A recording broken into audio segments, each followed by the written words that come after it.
Most bankers aren't ready to help you until after their third cup of coffee. But with Central National Bank's after-hours service, you don't have to wait for the bank lobby to open to get help. You can contact us from 6 to 8:30 in the morning or from 5 to 10 in the evening, and we'll connect you to a real, live, local person who can answer questions and fix problems 7 days a week. Bank different. Bank Central. Central National Bank. Member FDIC.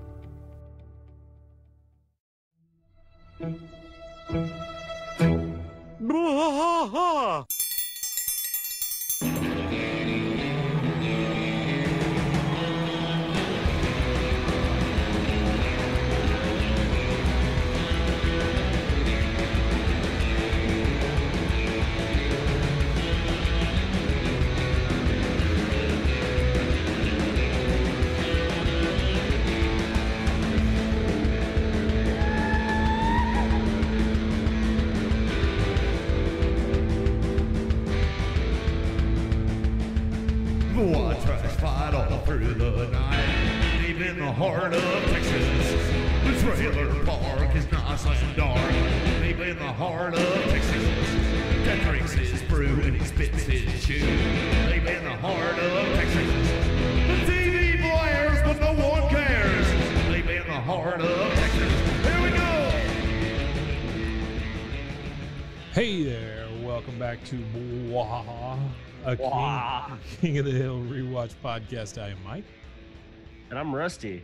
This being a That Ain't Right Friday, we're going to do some more guest stars, this time from season 2. And there's some really good ones in season 2, like right out of the gate. The very first episode has 2 really good guests.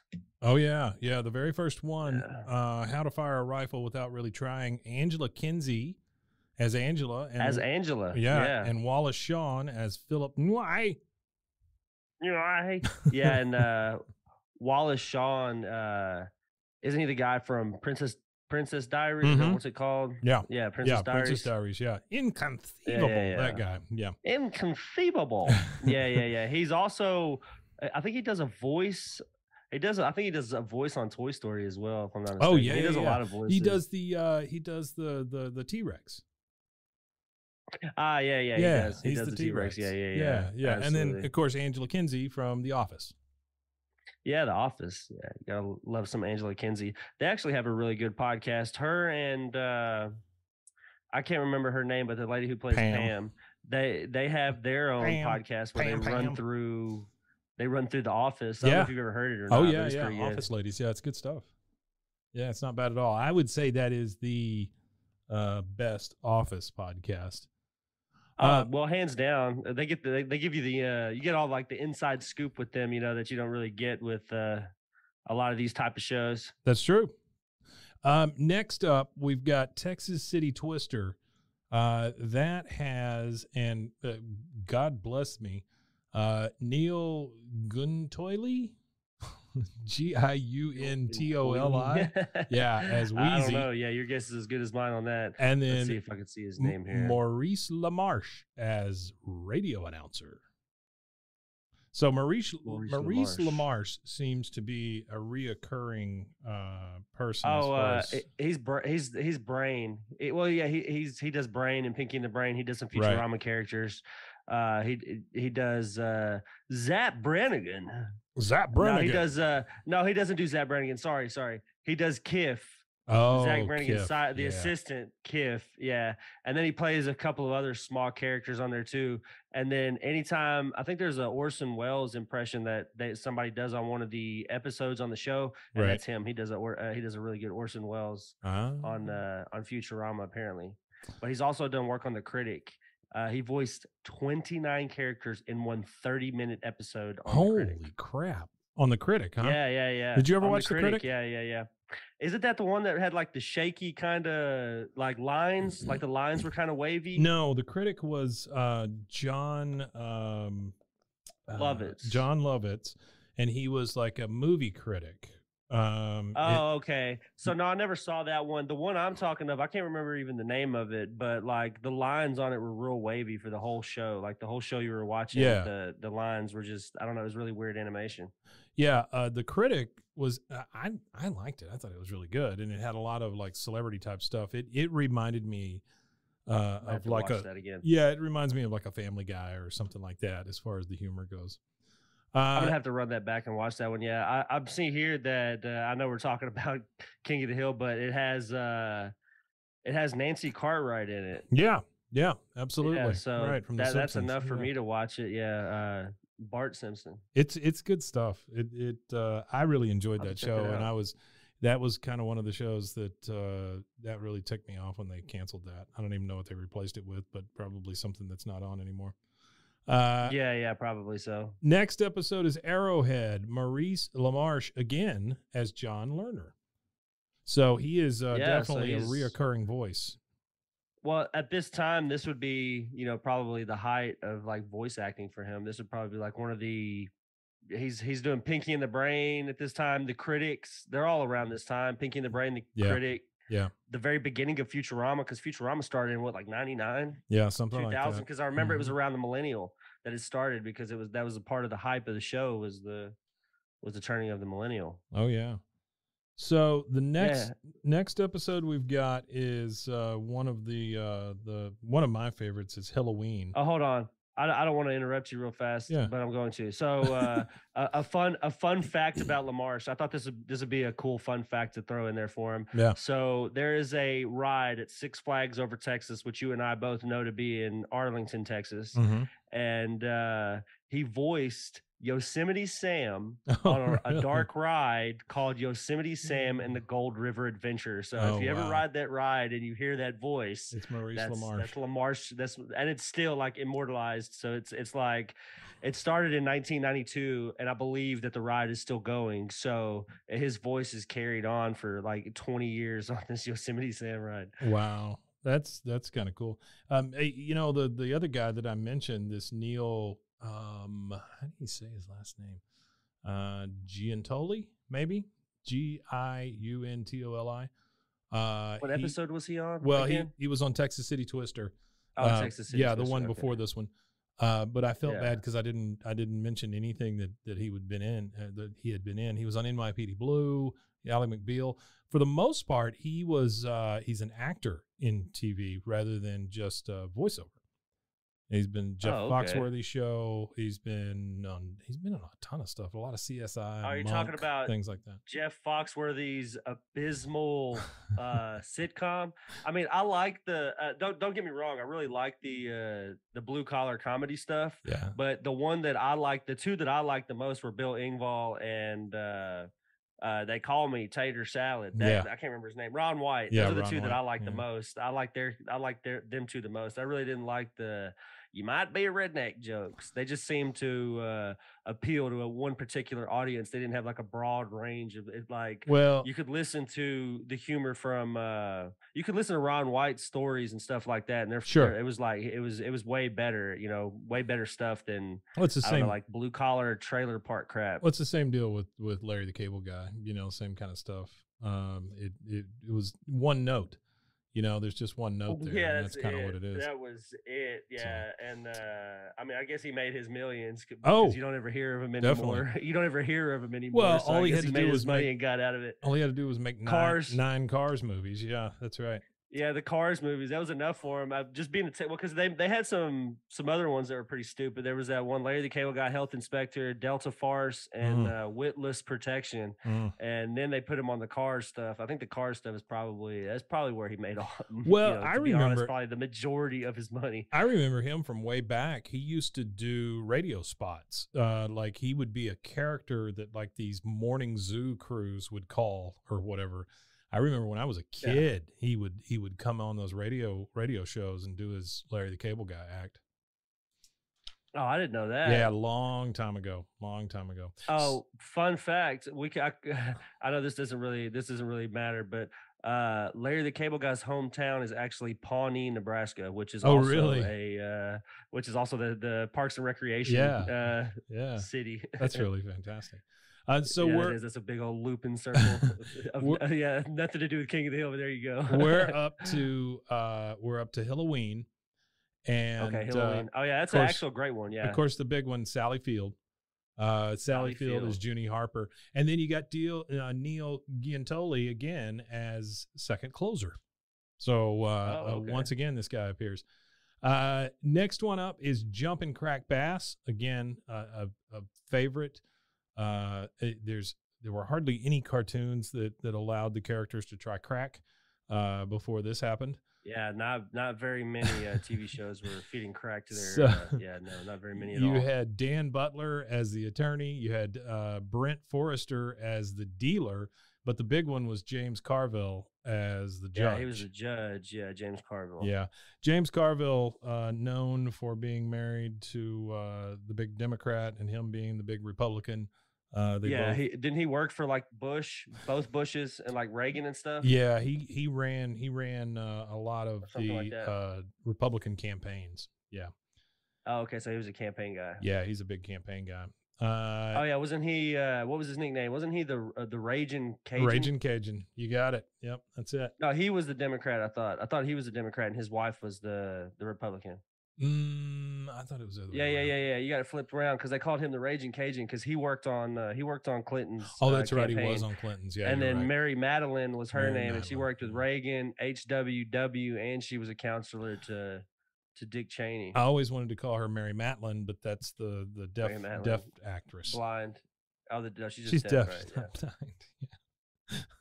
Yeah. Okay, next one, Husky Bobby. I love this one just because of the way that he goes down the runway and all that stuff. I think it's just a fantastic one. I love this one. Patricia Childress as Annie Menard and Crying Child. And then Joanna Gleason as the receptionist and Steve Vinovich as the salesman. I don't really know any of those names other than Joanna Gleason. Well, I know. I just went ahead and looked her up just to see who she was. Patricia Childress. Mm-hmm. She actually has 2 Emmys. Wow. She has worked on award-winning films, including As Good as It Gets, mm-hmm. Dead Man's Walk, a television film by writer Larry McMurtry. That's A Dead Man's Walk. It's a TV film. Mm-hmm. Mm-hmm. Independent projects at MTV and CBS. She was associated with the Dr. Phil Show. She helped develop and create Dr. Phil's Ultimate Weight Loss Challenge, which broke daytime ratings records in 2003. Okay. So that's pretty obscure. And then she worked on the launch of model and TV personality Tyra Banks' program, The Tyra Banks Show. Oh. She earned 2 Emmys with The Tyra Banks Show in 2008 and 2009. And that was in the outstanding talk show / information category, and she was supervising talk show / information. That's a wonderful category to be shows. in, right? Yeah, that's where Oprah probably reigned supreme. She was the supervising creative director for 5 years for the show. Wouldn't it surprise the crap out of some of these shows if like an information show won? You know, just like it's about Alzheimer's or something. You know, just boom, there it is. There it is. I imagine 60 Minutes is probably on. That's probably like the 60 Minutes kind of. Yeah, I guess so. I don't know. Maybe not. I keep thinking that's like more of like a documentary. Well, it's like a documentary. I keep thinking infomercials for some reason. You know, infomercials. Yeah. So imagine an infomercial that lasted as long as a TV show. Yeah, that happens. Able to win that category. So Steve Vinovich, the other guy on here, he has been in. Okay. You talk about a guy who's been an actor for a long time. He's been in, I guess he was way back in Remington Steele, Hill Street Blues, Cheers, Tales from the Dark Side, Mannequin, Perfect Strangers, LA Law, Webster, Roseanne. I mean, this guy is like, he's done a lot of TV. Oh, yeah. Cheers. Tons of TV. Oh, Family Matters, Matlock, Step by Step. I like Step by Step. Star Trek, Deep Space Nine. I mean, England, Step by Step was one of the shows that was still on. It was still on TV really? Around that time. Because it was on the TGI Friday lineup. This guy, 1996. Family Matters, Beverly Hills 90210, Wayans Brothers, ER, Grace Under Fire, Malcolm and Eddie, Ally McBeal, King of the Hill. Everybody knows Raymond. Yeah, and then you get. Malcolm in the Middle is one of the shows that they're trying to revive. You know, they're Brian Cranston's trying to revive it. Yeah. I love that show. I thought that show was fantastic. Hey, I love that show too. I thought it was amazing. That show 1 Peabody, 7 Emmys, 1 Grammy, and 7 Golden Globes. I don't know that any other show has ever done that. That's a lot. I don't know either. It was one of the best. It's got to be one of the best of all time for sure. It has to be one of the best of all time. And then what has to be the pinnacle of his career? He was Principal Weeby on Hannah Montana. So, oh wow, that's got to be. I've been reading a lot of right controversy about Nickelodeon.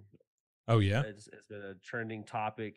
Yeah, well, everybody, this is kind of old news, but one of the main producers of all those kids shows had like a foot fetish. Oh, and if you go back and look at a lot of these shows, like Sam and Cat with Ariana Grande and that one girl that was from the iCarly show. Yeah. iCarly show is one of them. And there's like a lot of weird scenes where they have their feet and they're just doing, just weird stuff related to feet in these kids shows. No. And it kind of the drama resurfaced again because Nickelodeon has said that they want to move away from female dominant characters in cartoons because little boys won't want to watch them. Kind of they're back on that kind of thing. And it was funny because somebody from Cartoon Network, I don't know if it was somebody actually affiliated with Cartoon Network or just a parody Twitter, but they posted a big huge like picture of all of the female protagonists in all of the Cartoon Network shows, because Cartoon Network doesn't really shy away from, they're all about animation more so than catering, I feel like, to a certain demographic. Over the last like 15 years or so, they got away from worrying about animation to worrying about targeting kids for animation. Yeah. But from what I understand, with all the new changes and stuff like that that's happened within Cartoon Network recently, they're supposed to be bringing it back to focusing again on purely focusing on animation to be consumed instead of targeting it just for kids or whatever. So Nickelodeon, a lot of drama with Nickelodeon. So maybe let's not watch some of those Nickelodeon shows.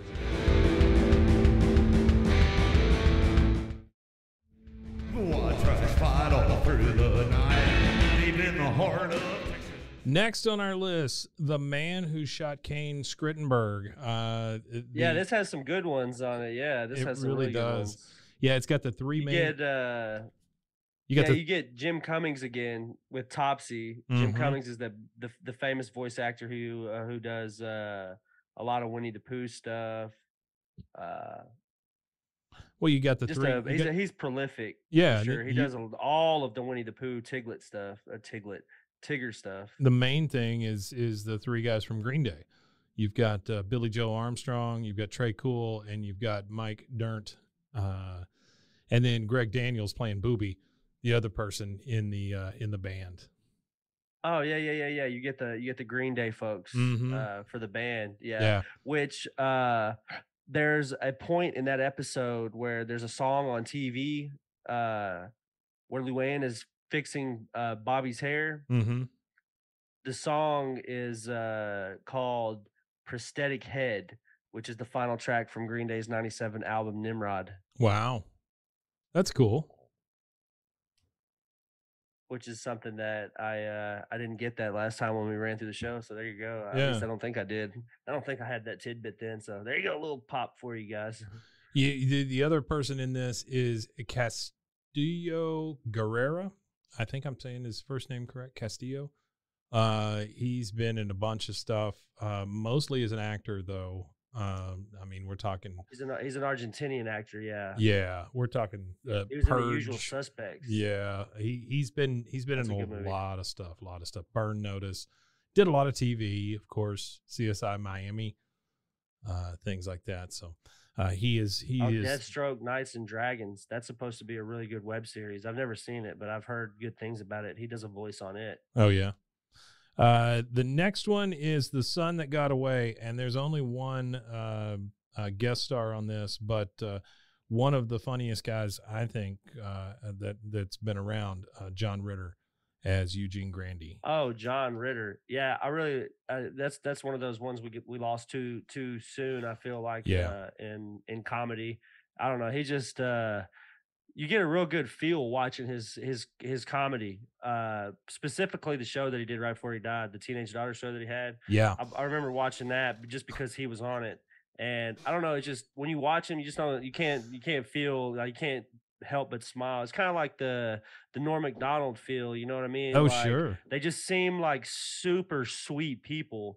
They just you could tell that the people that they were around, if you were upset or you were sad, they were trying to do anything they could to make you feel better about whatever was going on. That's what I like about him. He has that kind of quality when you're watching him. John Ritter was just one of those guys that became a really good actor too. You know, I mean, there's, that too. Yeah, there's nothing better than John Ritter in Sling Blade. You know, I mean, that's what I was gonna mention that. Yeah, Sling Blade, which is funny because I think in an episode in this season, you get an episode with Billy Bob Thornton and Dwight Yoakam in it. So it's kind of funny. You get John Ritter, and then in a couple of episodes, I think you get I'm pretty sure there's an episode in this season with those two in it. But when did Sling Blade come out? Sling Blade 96. Sling Blade 96. So it would be like right around this time. It'd be right around this time. So it makes and I imagine with you got to think. You got to think Mike Judge, who, like, you know, think of what he creates. I feel like that would be a movie. I'm not going to speak for him, but I feel like that would be a movie that he would be drawn to based on his, you know, the stuff that I've watched that Mike Judge has created. I just wonder if that would be something. I just wonder if these guys met here. You know, I mean, because I don't know that John Ritter and Billy Bob Thornton would be hanging out in the same circles otherwise. You know. Yeah, you did. Well, I don't know. That's what that when I talked to whenever we had the interview with Jay and Nicole, that was kind of one of the things they said. It's like everybody's kind of worked with everybody if you've been in the industry. So maybe they did kind of know each other. Yeah, maybe so. But either way, that movie couldn't have been a better put together movie. And I think the fact that Billy Bob Thornton, that's like his magnum opus. You know what I mean? He helped write it. The short that they made is a pretty good short because there was a short before there was the movie. They had like a little test thing that they did with it. And then he decided he wanted to run with the show. But it's that creepy scene at the beginning where the guy is talking about a transvestite. And that is the original skit is him talking to the girls and telling them the story. And then that guy talking crazy like that to him. That's the very beginning of the short too, which is also the beginning of the movie. But that's one of my probably top 5 favorites, honestly. Forrest Gump, Sling Blade. That's like top tier film. That's an afternoon for you right there. Easy afternoon too. Yeah. So add Tombstone in there, and that's a weekend almost. Tombstone. The next one, and this is going to be our last one, so we'll have to do this in 2 parts for season 2. Yeah, part 2. Yeah, season 2 is really, really long. Of course, yeah, we got. It is. There's a lot. There's a lot. 20 plus. It's like 20 plus episodes. But this is a big one. The Company Man. That's a big one. You're right. Billy West as Mr. Holloway had Emmett Walsh as Buck Strickland, who. Emmett Walsh, all-time actor, like from way back.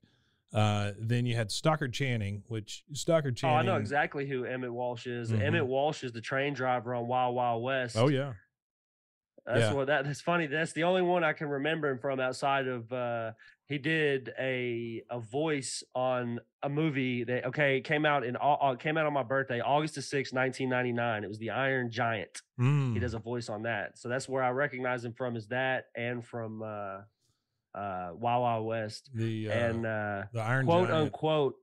That's a beautiful movie. Iron Giant's one of my wife's favorite movies. I had a painting commissioned for her.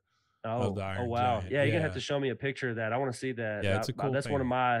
That's one of my top 5 animated films.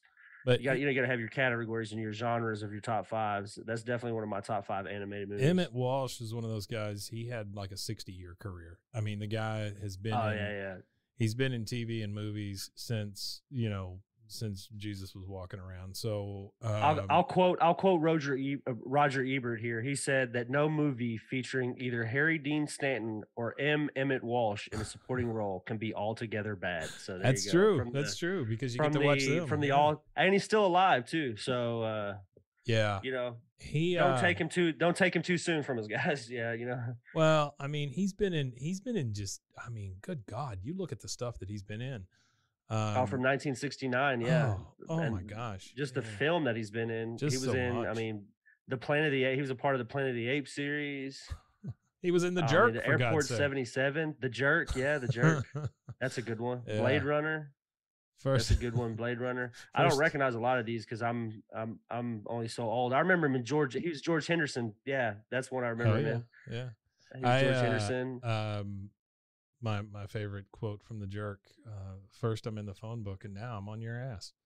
So yeah, that's my favorite quote. He was in that weird Romeo and Juliet film with Leonardo DiCaprio and was it Kate Winslet that he did that with? Yeah. Mm-hmm.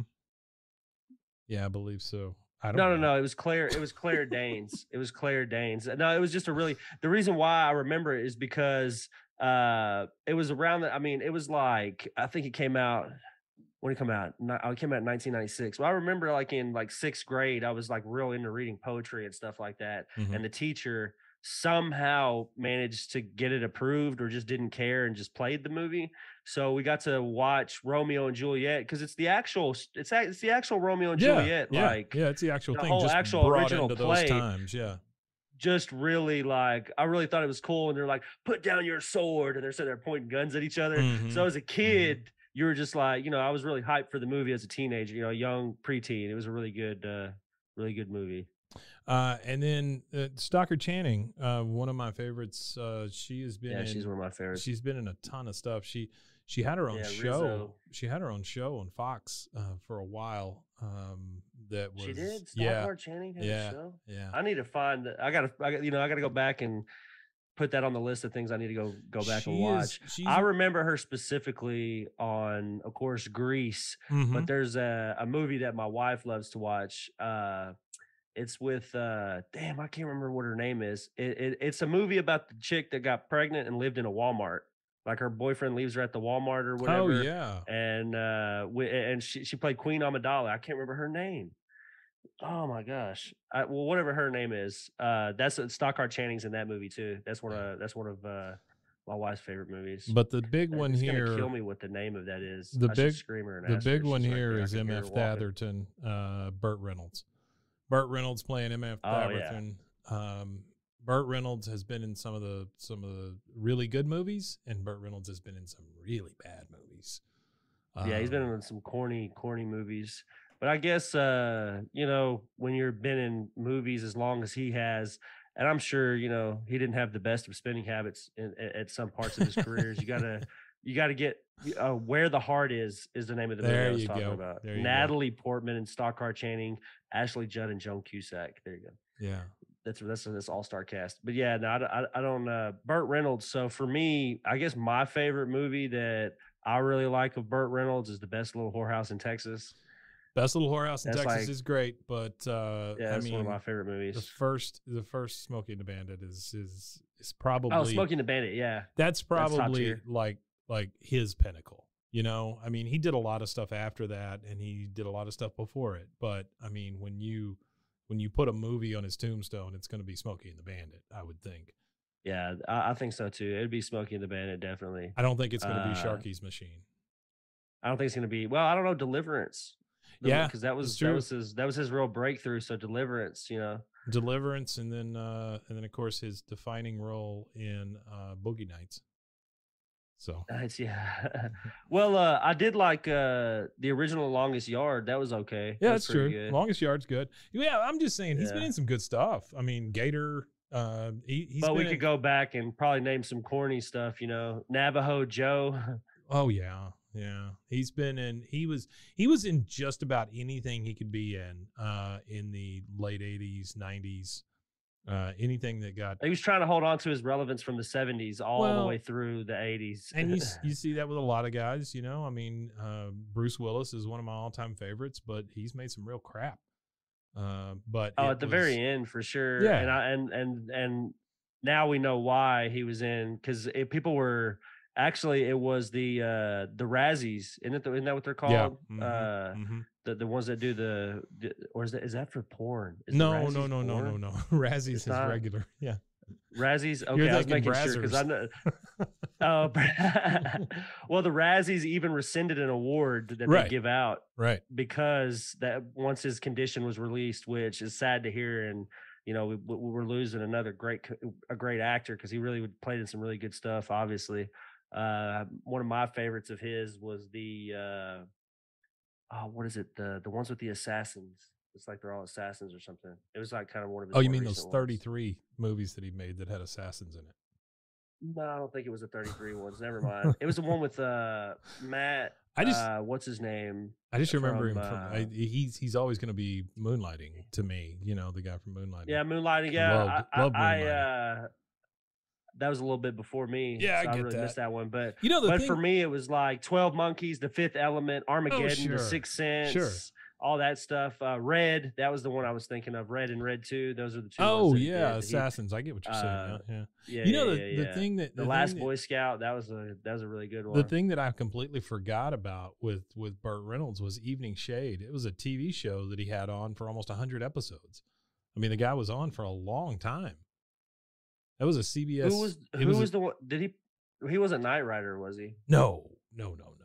Who was Knight Rider? Who played a Knight Rider? That's the man who eats hamburgers off the floor.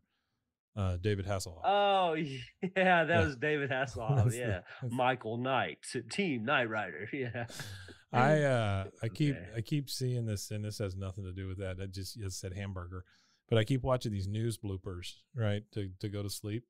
And I got to tell you, they don't make enough news bloopers, by the way. No, they don't. I did a quick shout out to news bloopers. I was watching a reel the other night that I hadn't seen, and guess who pops up in the middle of that reel?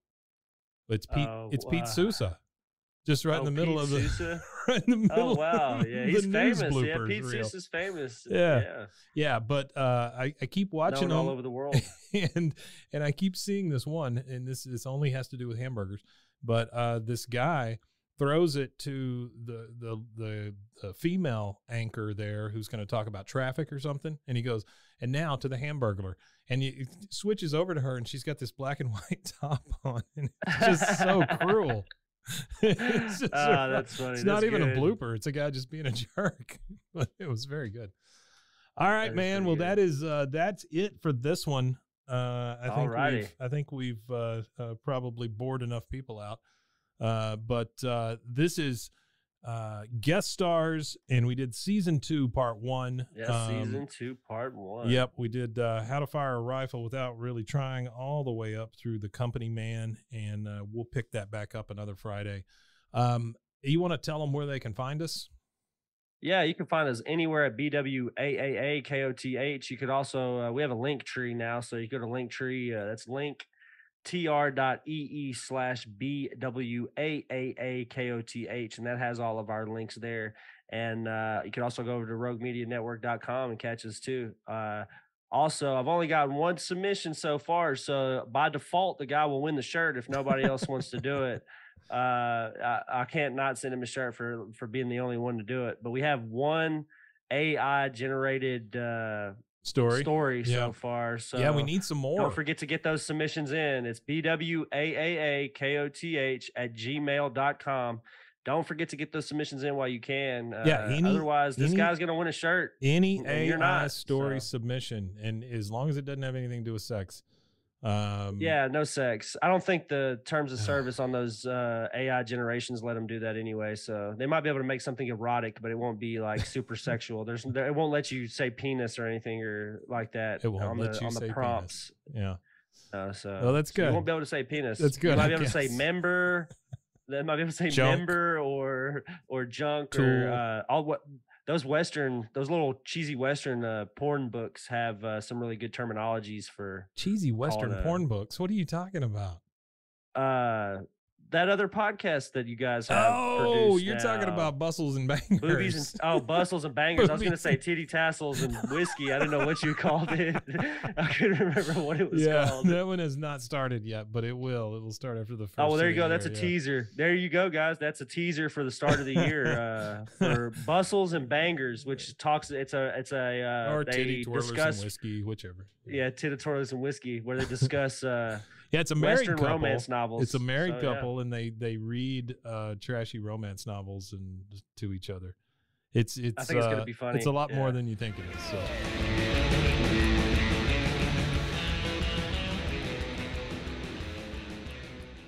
So we are going to continue with this season 2. Our second episode of the new year. Yeah.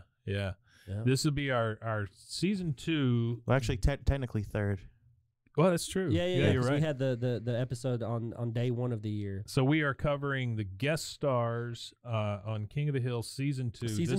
This is part 2 of that because it's such a extensive list. It is. It was a really big list. We didn't think it was going to be that big, but we started going through it, and sure enough, it was more than 1 episode worth of voices. Yeah, there are a lot of people in this thing. So let's start with the unbearable blindness of laying. We have 3 different people in this one, and this is a big one to start.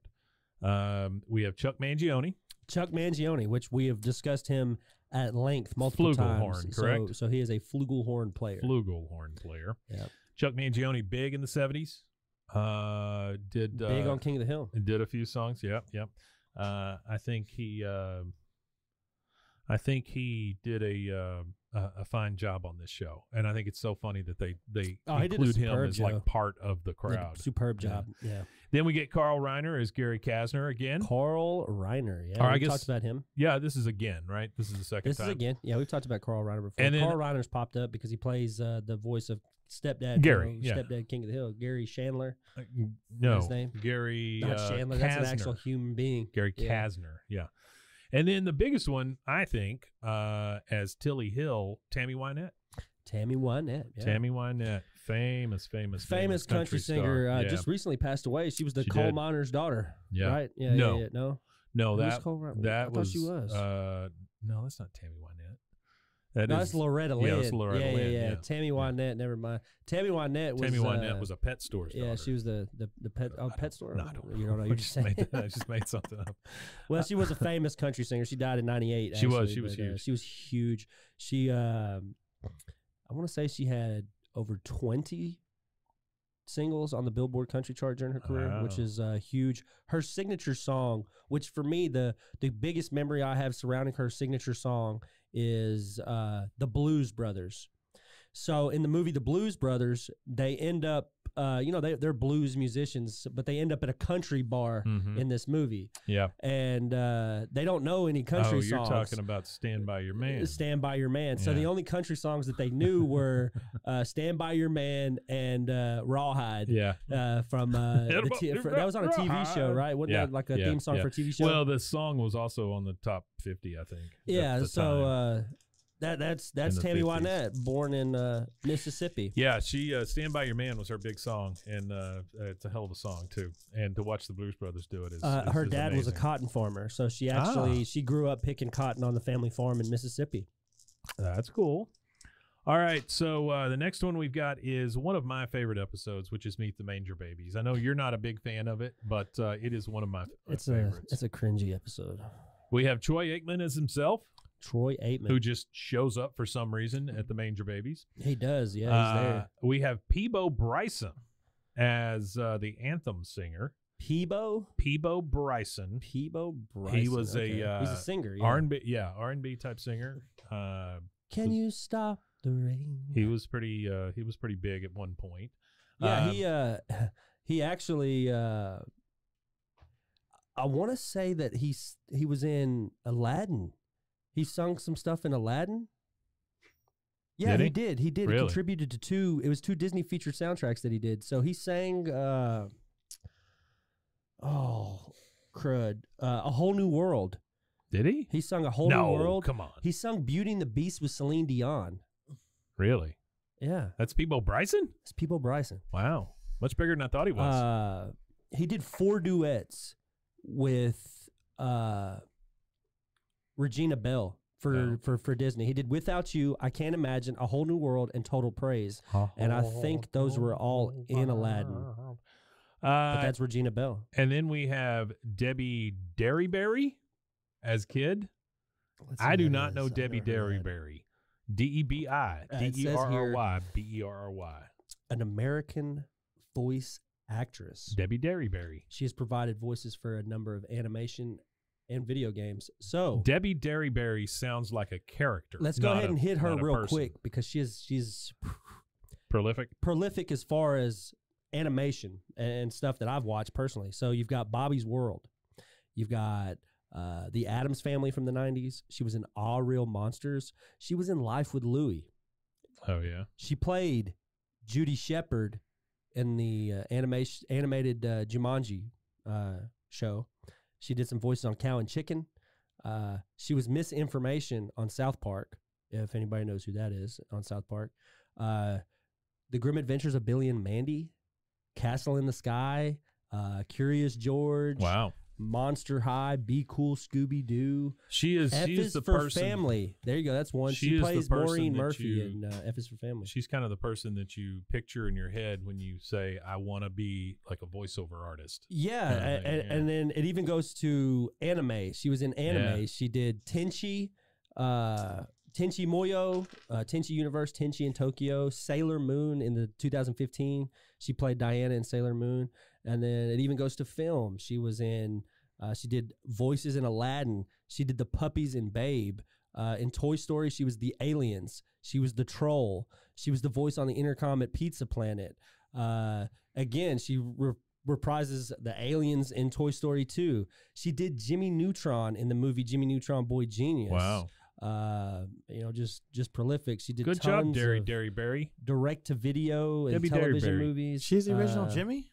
No, not the original Jimmy. She played Jimmy in the movie. She's Jimmy too. Well, the movie came first. Did it? Yeah. Debbie Derryberry. Oh, no, I take that back. The Adventures of Jimmy Neutron, Boy Genius. Yes, she was the voice of Jimmy Neutron. I overlooked that when I was scrolling through. And actually, she was the voice of JJ in JJ the Jet Plane. Debbie Derryberry. Debbie Derryberry. She played Kid. She did video games. That was a character. Kid. So let's hit her video games, because her video games is kind of prolific as far as video games for me. So she was in Crash Bandicoot. She was the voice of the ball in Pong. She did Coco Bandicoot. She played Jimmy Neutron's voice in a variety of games.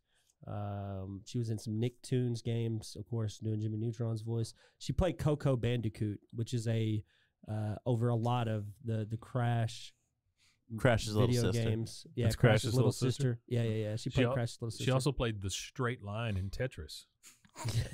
She was. Well, she's done every version of Jimmy Neutron's voice in every place he's ever popped up in video games, TV shows, movies. So I guess that's her claim to fame. She's Jimmy. The last one on the Manger Babies episode, we've got Maurice LaMarche again as Maurice Reverend LaMarche. Thomason. We've already talked about him. Yeah,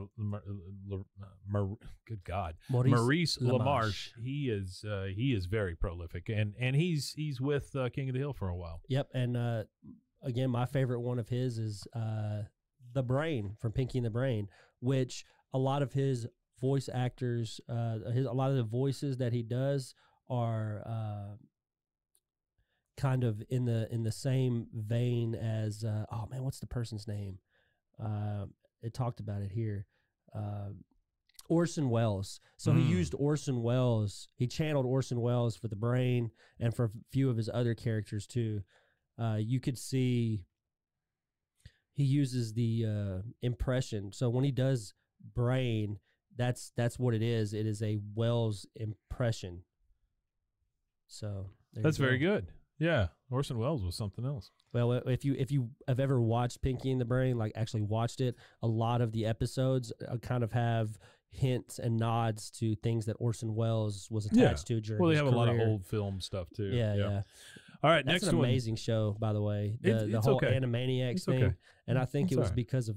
Well, it was amazing for me as a child anyway. I think it was because of who created it. It was a Steven Spielberg creation. Yeah. It was an Amblin Entertainment thing. It was definitely a very, you could tell that whoever created that show was a huge fan of film and cinema.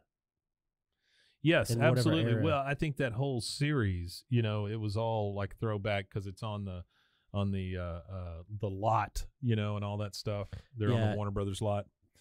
There is nothing better though than them singing the capitals of cities and stuff. Yeah. And one of the things that I didn't know, which is kind of funny, is he actually voiced Alec Baldwin in Team America World Police. Oh, really? If you ever seen that, he was actually Alec Baldwin. Yeah, he actually did Alec Baldwin's voice in that. So. Next one is I Remember Mono.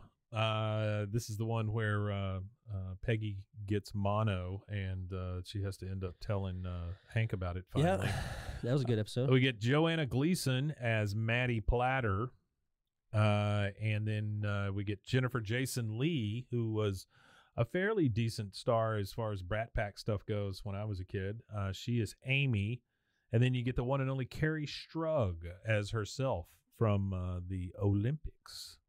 Because Bobby doesn't he give her a flower? Yeah, something like that. Yeah, he was in love with her. All right, so we'll start with the top. You mentioned Joanna Gleason first. Yes. So she's a Canadian.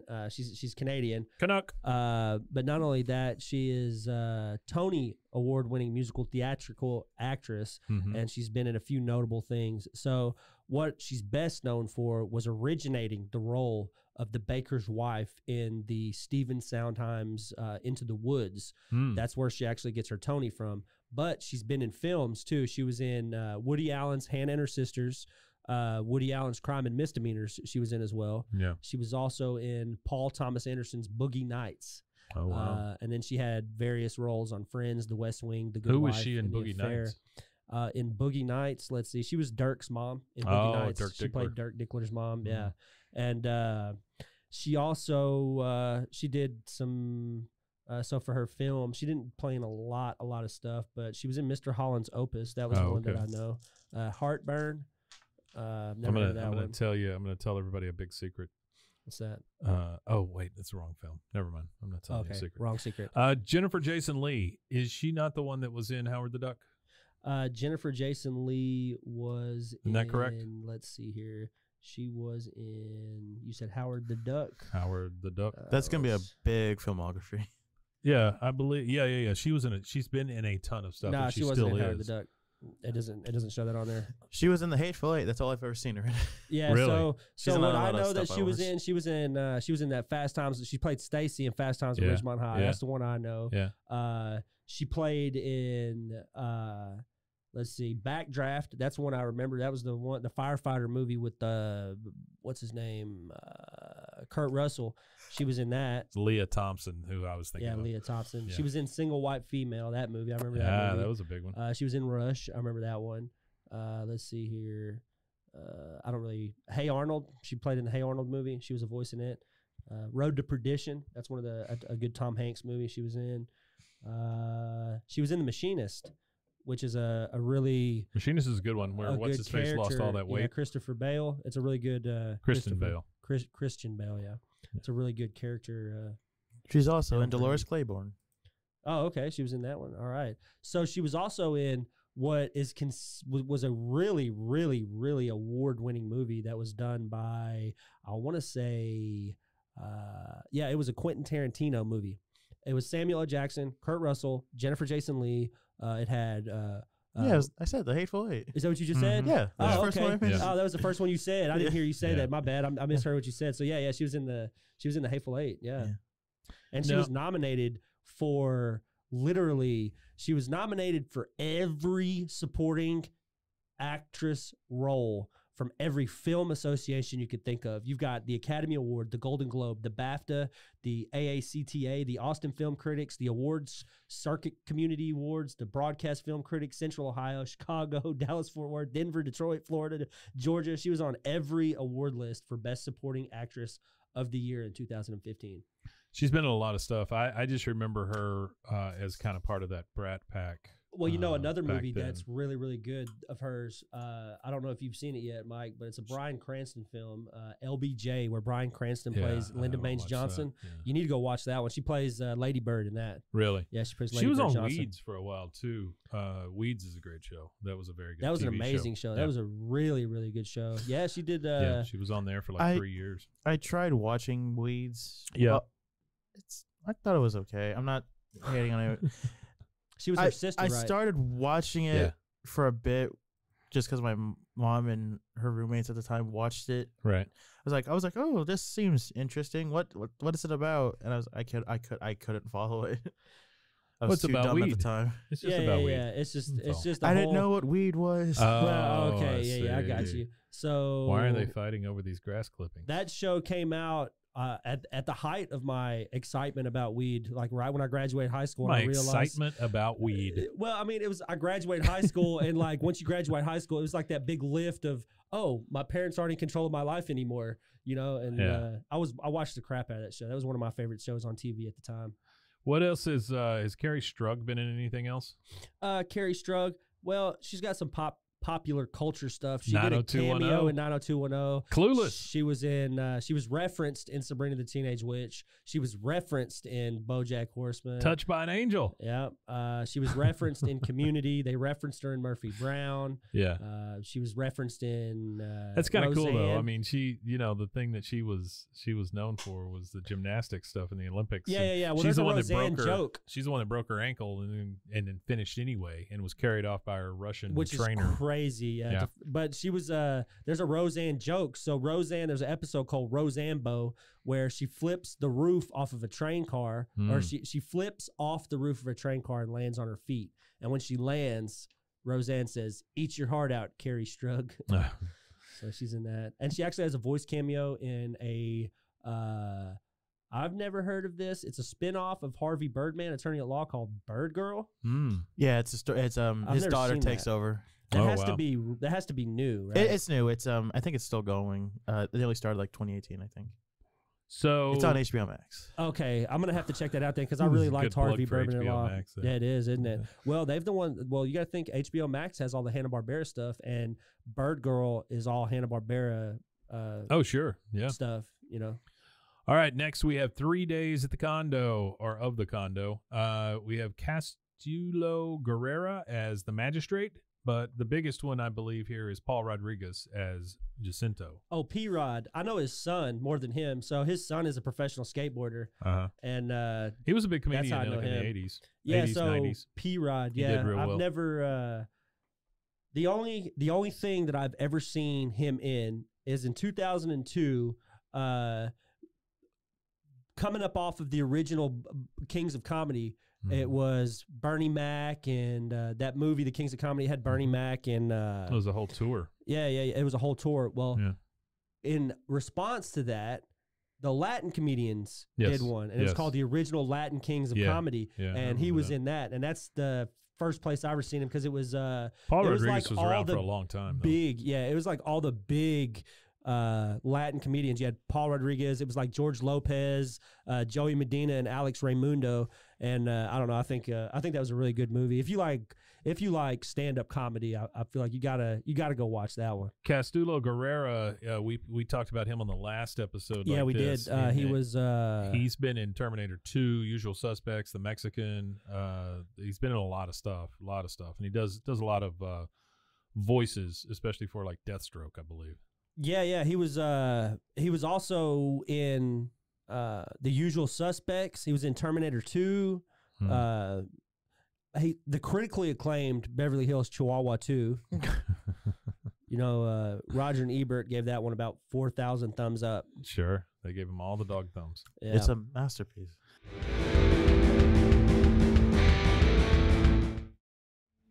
Watch us fight all through the night, deep in the heart of Texas. Next, we have Traffic Jam. This one, of course, is the big one with Chris Rock in it as Roger Budasak. Wait, who? Chris Rock. I don't know. Chris I was going Rock. to say something stupid. Never mind.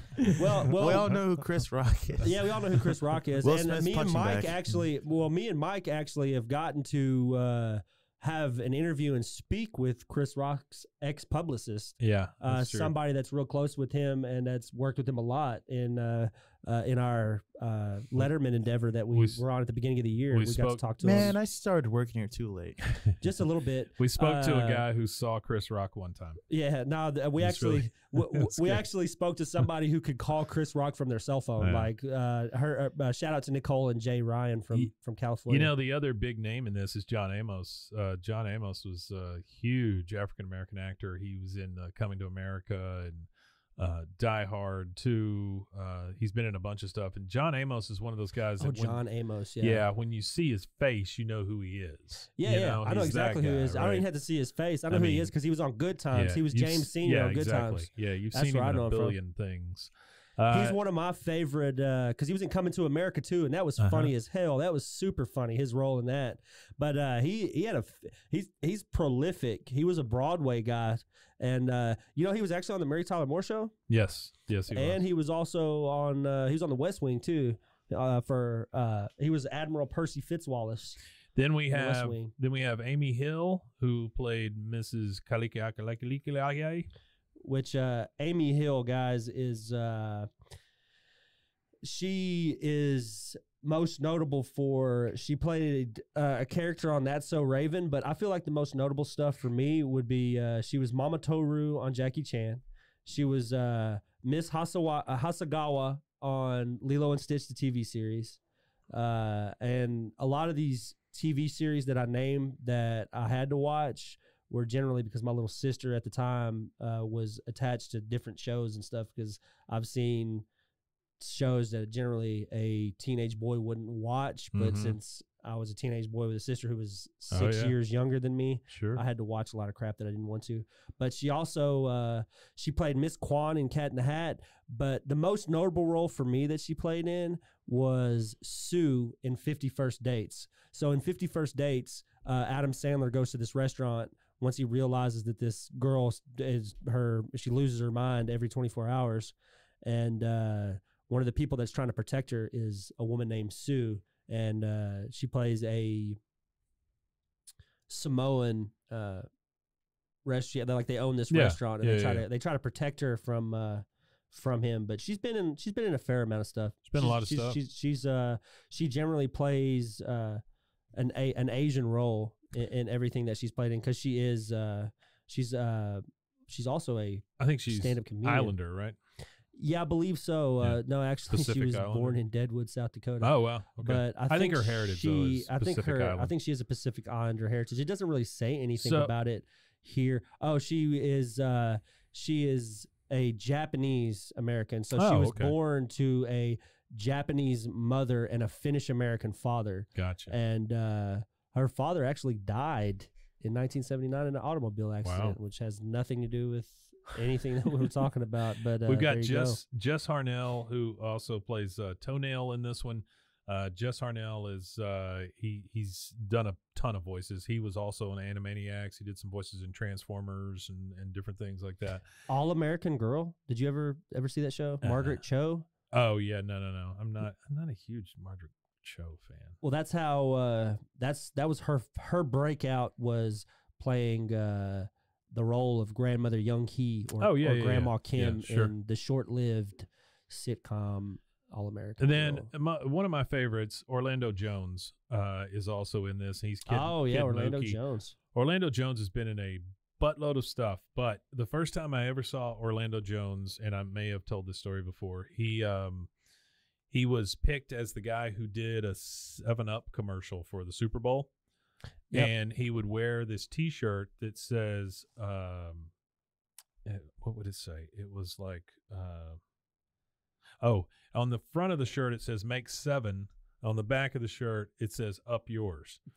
And so he would walk around and he didn't understand why people were pissed off at him, because the back of his shirt says up yours the whole time. I just thought that was fantastic. Well, he's one of the original. He's the original.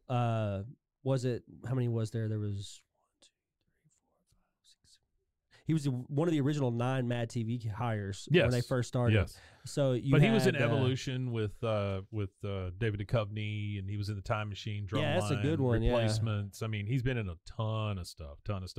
One of the best roles I thought he had was in American Gods. He was in that, which that's American something Gods that I didn't know show. here. Okay, so man, this is rabbit holes that have pertain nothing to King of the Hill whatsoever. But I didn't know that Mad TV was produced by Quincy Jones. Yeah.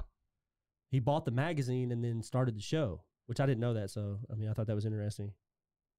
Oh yeah, he also he didn't buy the magazine, did he? Yeah, he bought the rights. Bought Mad Magazine. He bought the maybe rights. bought the rights to it. He bought because Mad Magazine was didn't have like an error where it died for a little bit. Oh yeah, that cracked both. Yeah, so I think that's what ended up happening. It kind of had like that little bloop where it died, and then he went and bought it. He went and bought the rights or whatever it was to it. But yeah, he definitely had a hand in that. But I really, the show that I remember him from was he was on a TV show. Oh, what's it called? Let me see if I can find it real fast. He was a recurring. I think it was him anyway. I want to say it was a TV show with Amanda Bynes and him. I could be wrong.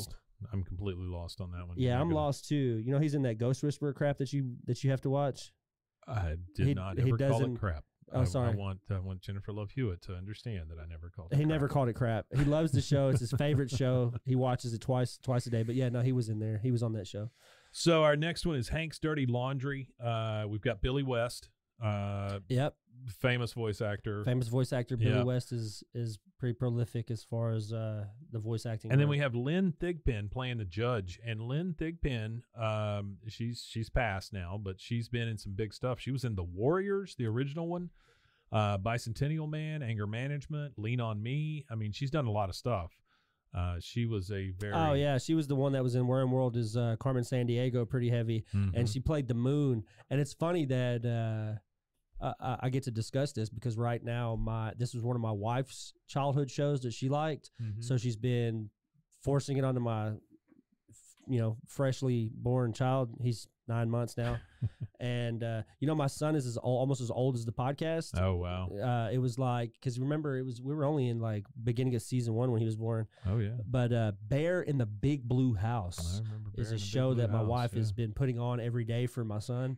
And it's not a bad she does show. The Moon. It's really nice. It's kind of weird, though, how the show starts out. I never even knew it started out like this. It's not bad, though. But it's not starts off sniffing. He starts off sniffing. Yeah. And then he goes, well, something smells good. Yeah. Oh, it must be you. Yeah. And that's where he starts off the show. And then he eats that child. And he says, oh, you smell so sweet or whatever. He comes up with a different scent, like what you smell like for every episode.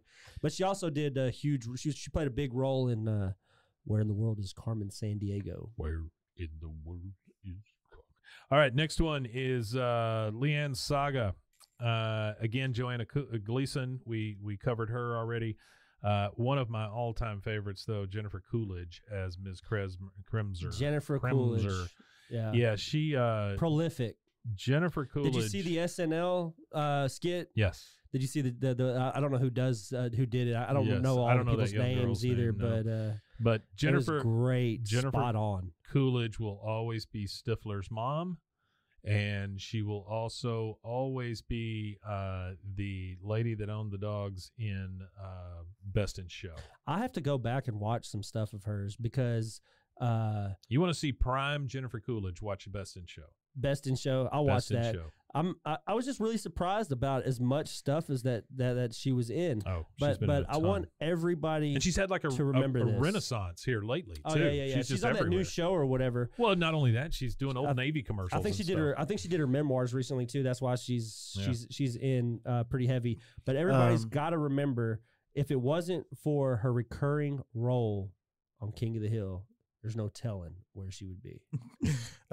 Chloe Fineman is who played her in SNL. Chloe yeah, Fineman. There you go. Yeah, Good job. There you go. Good job. Appreciate that. Yeah, because I don't know funny. that name. She does good impressions. She was a part of the Groundlings. I've never heard of them. By the way, you've never heard of the Groundlings? Really? Nah. Well, I knew they were like they're like one of the seminal improv groups of all time. Yeah. I know they were like a historical, and then I know that you talk about the Groundlings, you talk about Second City, and you talk about Upright Citizens Brigade. Those are like the ones. Those are the big. Yeah, ones. see, I'd never heard of them, and looking at their list of alumni, I mean, Will Ferrell. Oh, it's a buttload. Yeah, it's basically so Second City, Chicago. Groundlings is L.A. Lisa Kudrow. See, I didn't know that Lisa Kudrow participated in improv.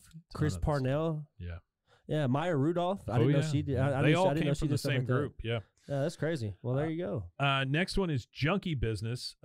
We have Bertilla Damas as Maria. We have Jim Dotrieve as Jason Adderley, and then we have Brent Forrester as Leon Petard.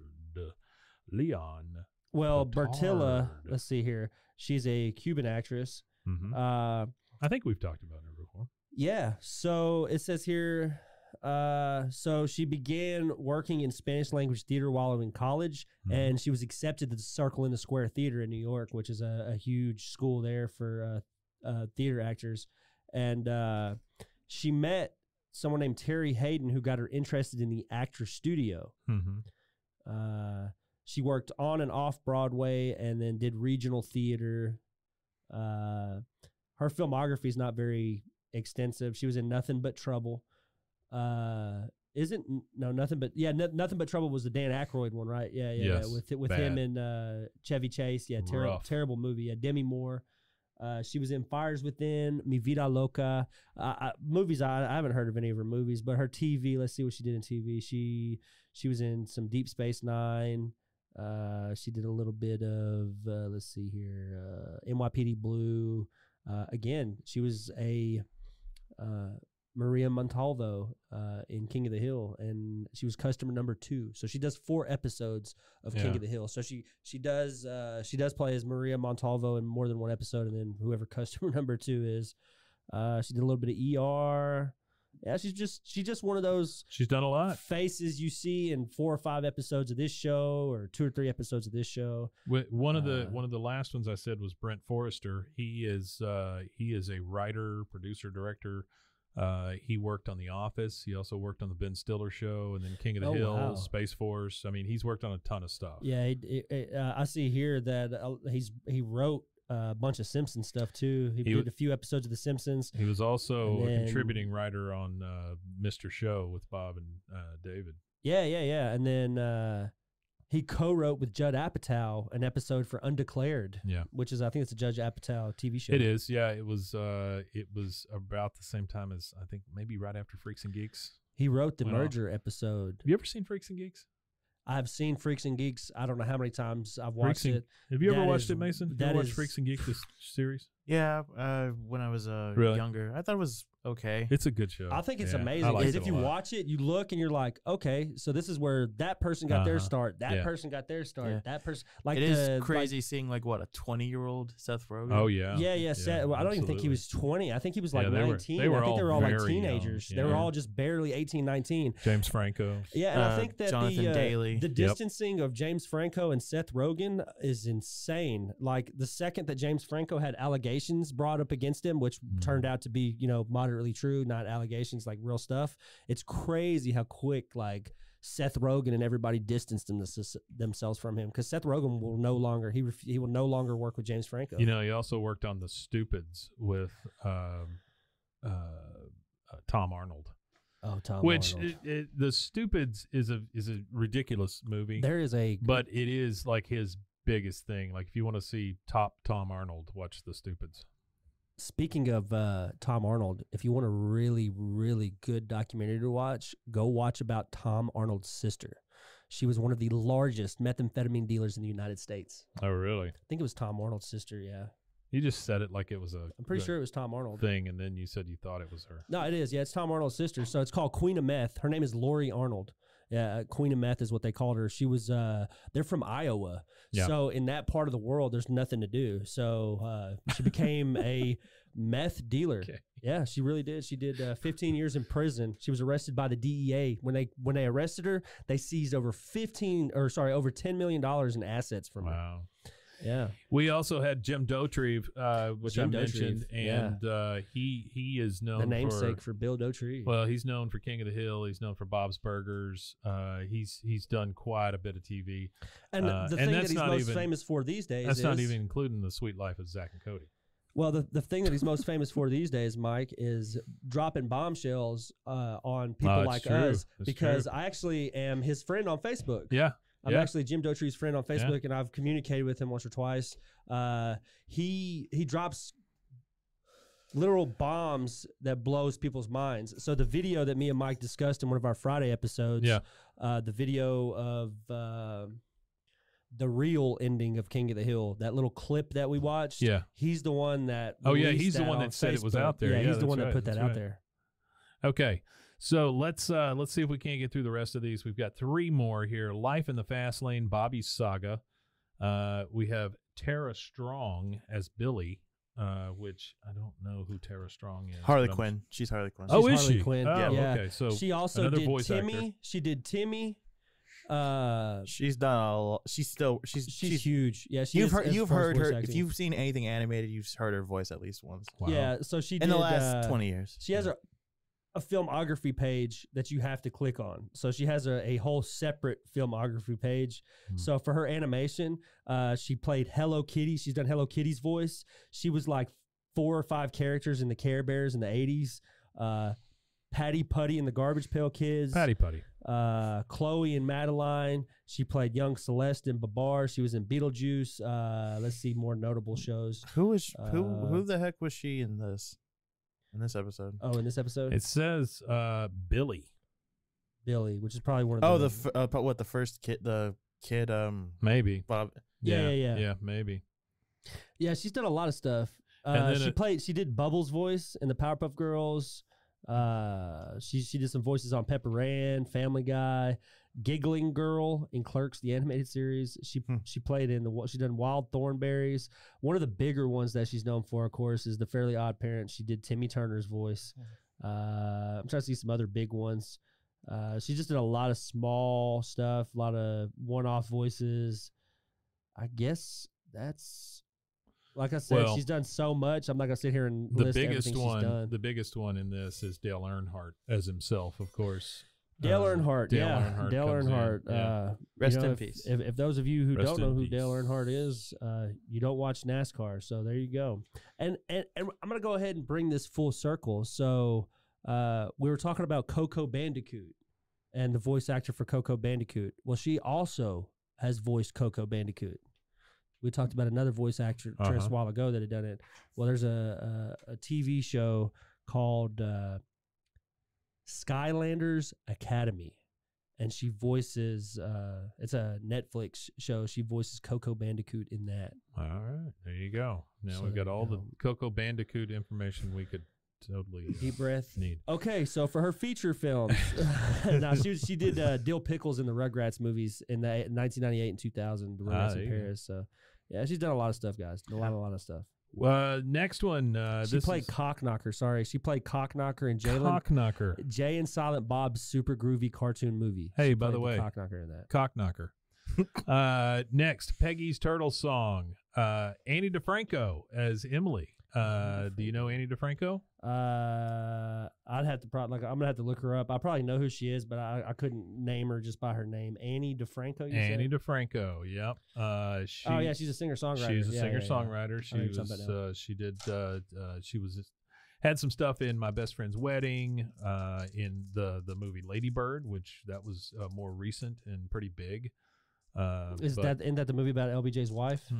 No, that's the movie with Saoirse Ronan. That's right. You know about the depressed high school, maybe not depressed, high school. Yeah, I get what you're saying. Yeah, and then we had Beth Grant as a nurse. Beth Grant was in Donnie Darko, No Country for Old Men. One of my favorites of all time, Little Miss Sunshine. She's been in quite a few things, and she played the nurse. And then once again, we had Maurice LaMarche as Gary and Tammy Wynette again as Tilly Hill. Yeah, so there you go. Tammy Wynette, reoccurring. That's funny, though. So back to Annie DeFranco. In the Wikipedia, so Wikipedia gets knocked all the time because it's supposedly, quote-unquote, an unreliable source of information. But if you go down, it has a reference sheet. Well, on the reference sheet, there is a link that you can click on, and it takes you to a article about Annie DeFranco from 1998 on MTV News. That is almost the end. The last one of that season is Propane Boom, of course, where Luann loses her hair and her boyfriend. And in that one, we have people that we've all covered, but Chuck Mangione is himself, of course, Joanna Gleason as operator, Jim Cummings as Mark McJimsey. Yep. And then once again, the prolific and lovely Jennifer Coolidge as Ms. Kresmer. Awesome. So, yeah, like when you talk about people like Jim Cummings and Billy West and what was the lady's name we just discussed, Mason?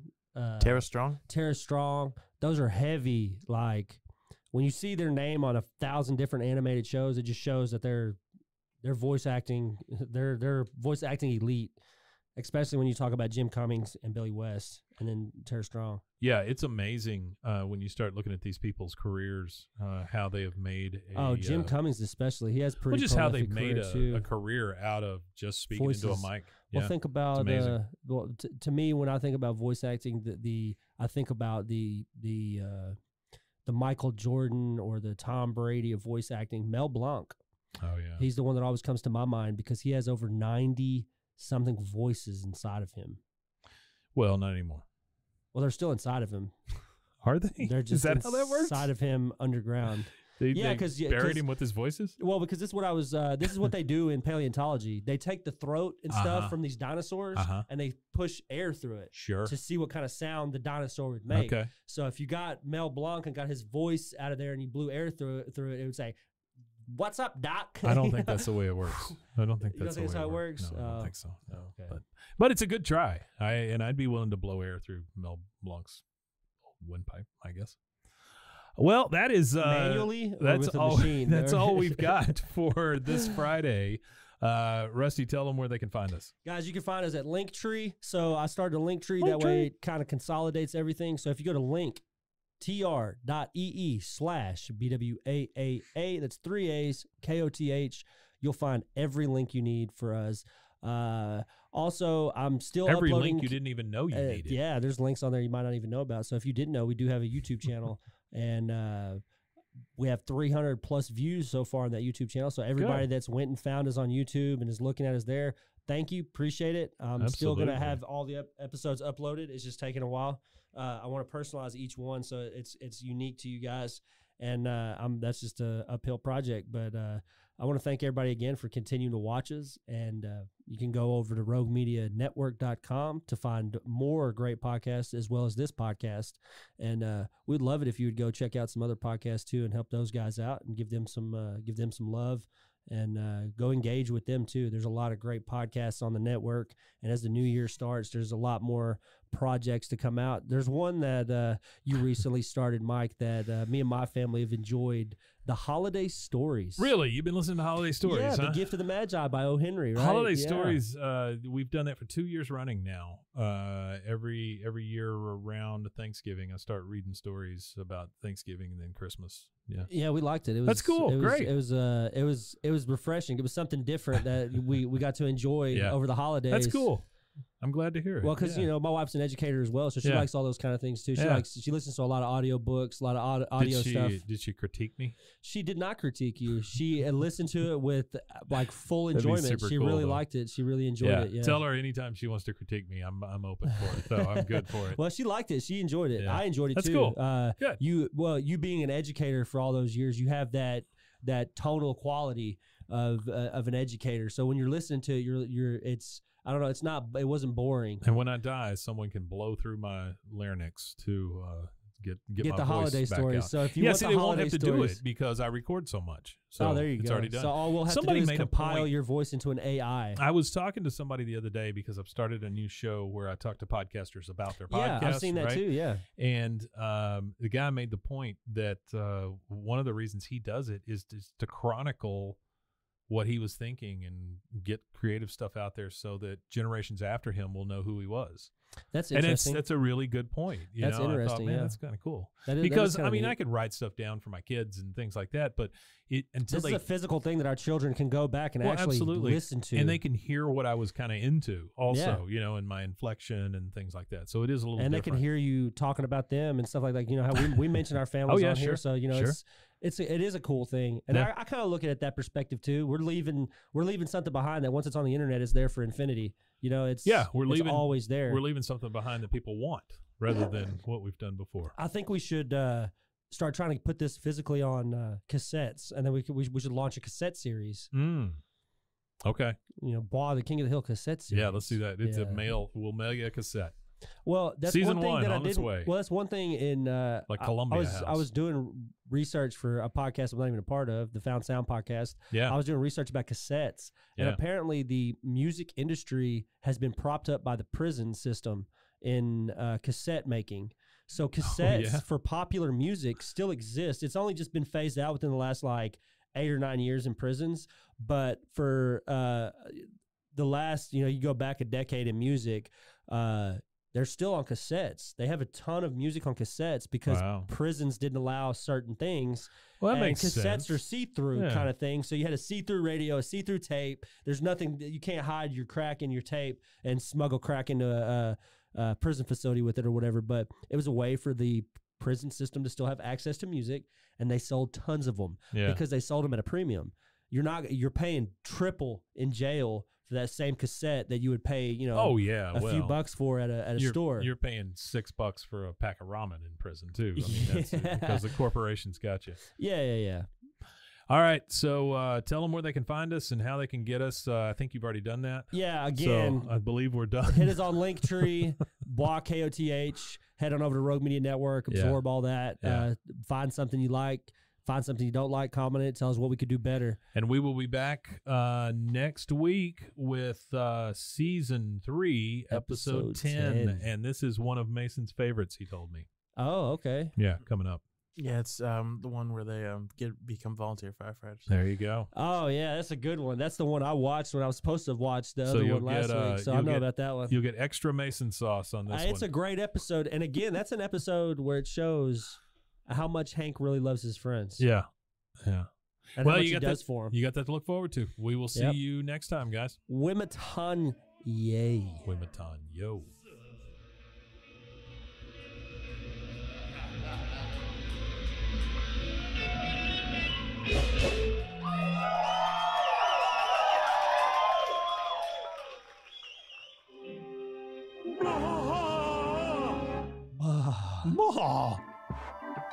This has been a Rogue Media Network production.